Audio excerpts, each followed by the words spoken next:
Minhas caras, meus caros, vocês encontram em todo canto que o governo Lula sofreu derrotas em série ontem na votação dos vetos. 2 que ele queria manter foram derrubados, um que ele queria derrubar foi mantido.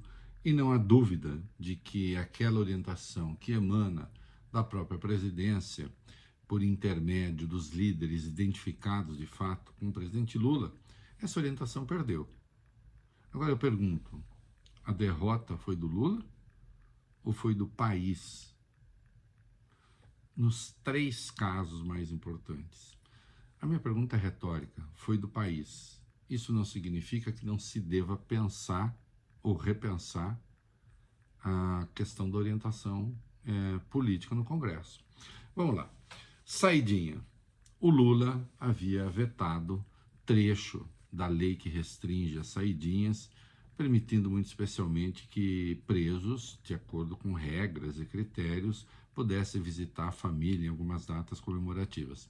Não teve jeito, o veto foi derrubado por 314 a 126 na Câmara e 52 a 11 no Senado. Um placar, enfim, esmagador, né? A gente vê aqui que os 126 que ficaram com veto nem mesmo reúnem os chamados progressistas da Câmara, né?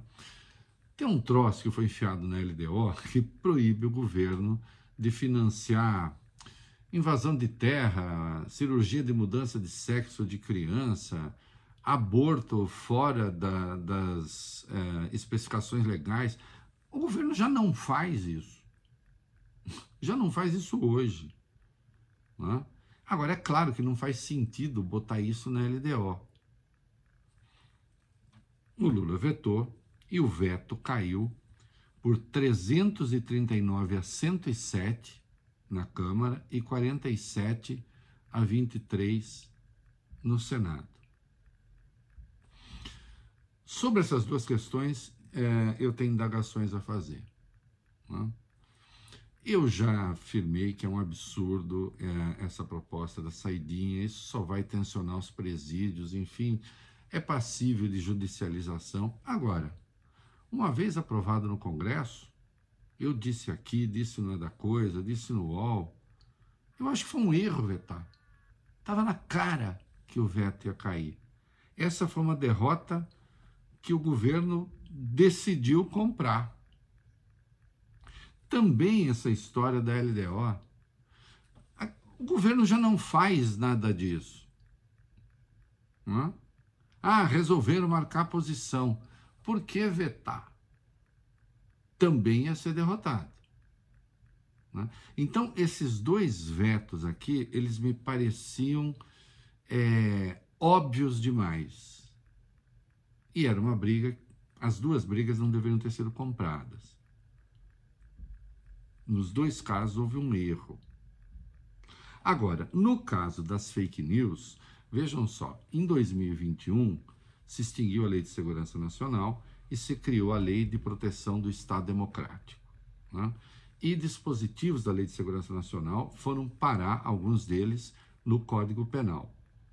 Havia lá o artigo 359-O, que punia com pena de 1 a 5 anos quem divulgar fatos inverídicos sobre o processo eleitoral, que possa comprometer o processo eleitoral. O Bolsonaro vetou. O Bolsonaro vetou, eu já disse, porque ele depende do ambiente de fake news para existir. Agora, eu lembro que esse texto foi aprovado na Câmara e no Senado em 2021 por votação simbólica.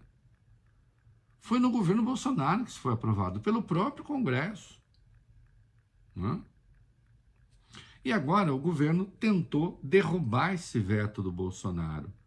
É claro que, olha, no meio dessa história do Rio Grande do Sul, essa baixaria com fake news, é uma barbaridade, né, que esse veto do Bolsonaro tenha sido mantido.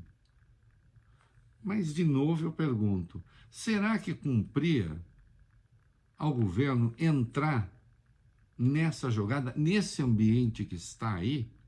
Sim, queridos, são 3 derrotas que, em último caso, jogam a favor da incivilidade política, da truculência, da violência, não?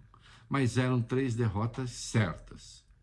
É preciso que a coordenação política reveja sua estratégia. É isso aí.